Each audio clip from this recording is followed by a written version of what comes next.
ನಮಸ್ಕಾರ ಸ್ನೇಹಿತರೆ.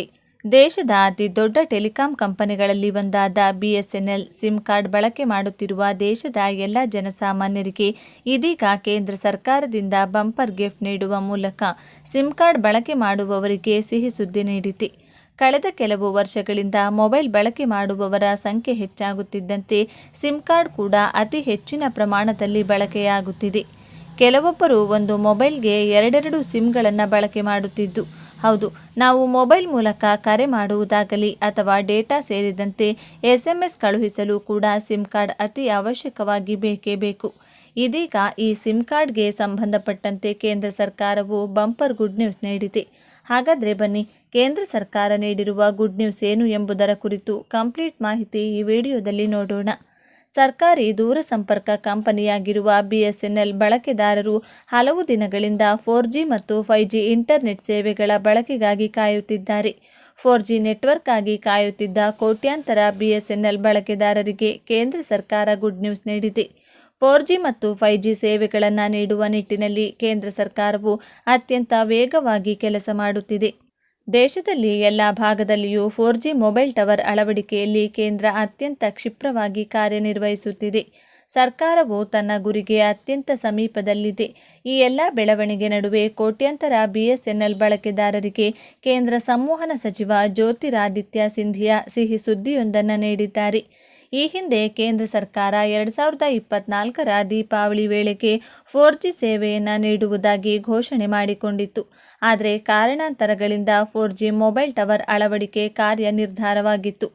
ಆದರೆ ಈಗ ಜೂನ್ ಅಥವಾ ಜುಲೈನೊಳಗೆ 4G ಸೇವೆ ಆರಂಭಿಸುವುದಾಗಿ BSNL ಹೇಳಿಕೊಂಡಿದೆ. ಇದೀಗ ಕೇಂದ್ರ ದೂರಸಂಪರ್ಕ ಸಚಿವ ಜ್ಯೋತಿರಾದಿತ್ಯ ಸಿಂಧಿಯಾ ಈ ವಿಷಯದಲ್ಲಿ ದೊಡ್ಡ ನವೀಕರಣವನ್ನು ನೀಡಿದ್ದಾರೆ. 1 ಲಕ್ಷ ಮೊಬೈಲ್ ಟವರ್ ಅಳವಡಿಕೆ 4G ಸೇವೆ ನವೀಕರಣದ ಕುರಿತು ಮಾತನಾಡಿರುವ ಜ್ಯೋತಿರಾದಿತ್ಯ ಸಿಂಧಿಯಾ, ಇಲ್ಲಿಯವರೆಗೆ 90,000 ಟವರ್ ಸ್ಥಾಪನೆ ಮಾಡಲಾಗಿದೆ. 90ರಲ್ಲಿ 70,000 ಟವರ್ಗಳಿಗೆ ಹಸಿರು ನಿಶಾನೆ ಸಿಕ್ಕಿದೆ. ಜುಲೈ ವೇಳೆಗೆ 1 ಲಕ್ಷ ಟವರ್ ಅಳವಡಿಸಲಾಗುವುದು. ಟವರ್ ಅಳವಡಿಕೆಯ ನಂತರ ಸೇವೆಯ ಗುಣಮಟ್ಟವನ್ನು ಪರಿಶೀಲಿಸಲಾಗುವುದು. ಸರ್ಕಾರ ಮೊದಲ ಹಂತದಲ್ಲಿ 1 ಲಕ್ಷ 4G ಸೇವೆಯ ಟವರ್ ಸ್ಥಾಪಿಸಲಾಗುವುದು. ನಂತರ ಎರಡನೇ ಹಂತದಲ್ಲಿ ಟವರ್ ಸಂಖ್ಯೆಯನ್ನು ವಿಸ್ತರಿಸಲಾಗುವುದು ಎಂದು ಮಾಹಿತಿ ನೀಡಿದ್ದಾರೆ.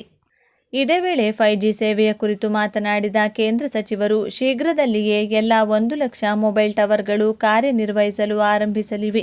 ಇದಾದ ನಂತರ ನೆಟ್ವರ್ಕನ್ನು 4Gಯಿಂದ 5Gಗೆ ಬದಲಾಯಿಸಲಾಗುತ್ತದೆ. ಆದರೆ 4G ನೆಟ್ವರ್ಕ್ನಿಂದ 5Gಗೆ ಬದಲಾಯಿಸುವುದು ಕಷ್ಟವೇನಲ್ಲ.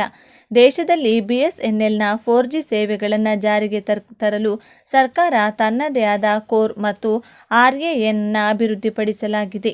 ಭಾರತವು ಈಗ 4G ಮತ್ತು 5G ಅಭಿವೃದ್ಧಿಪಡಿಸಲು ತಮ್ಮದೇ ಆದ ತಂತ್ರಜ್ಞಾನವನ್ನು ಹೊಂದಿರುವ ವಿಶ್ವದ 4ರಿಂದ 5 ದೇಶಗಳ ಸಾಲಿಗೆ ಸೇರಿದೆ ಎಂದು ಜ್ಯೋತಿರಾದಿತ್ಯ ಸಿಂಧಿಯಾ ಹೇಳಿದ್ದಾರೆ.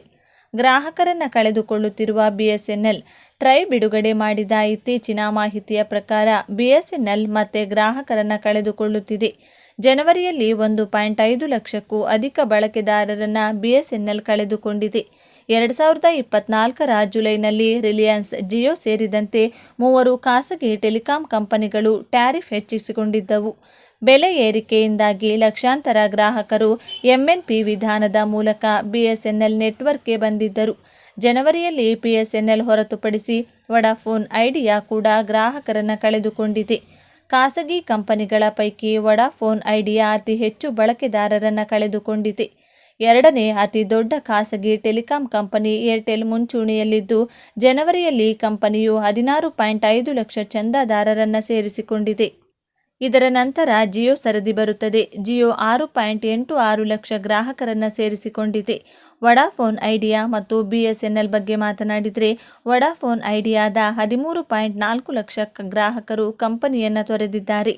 ಆದರೆ 1.52 ಲಕ್ಷ ಚಂದಾದಾರರು BSNL ಮೇಲಿನ ನಂಬಿಕೆಯನ್ನು ಕಳೆದುಕೊಂಡಿದ್ದಾರೆ.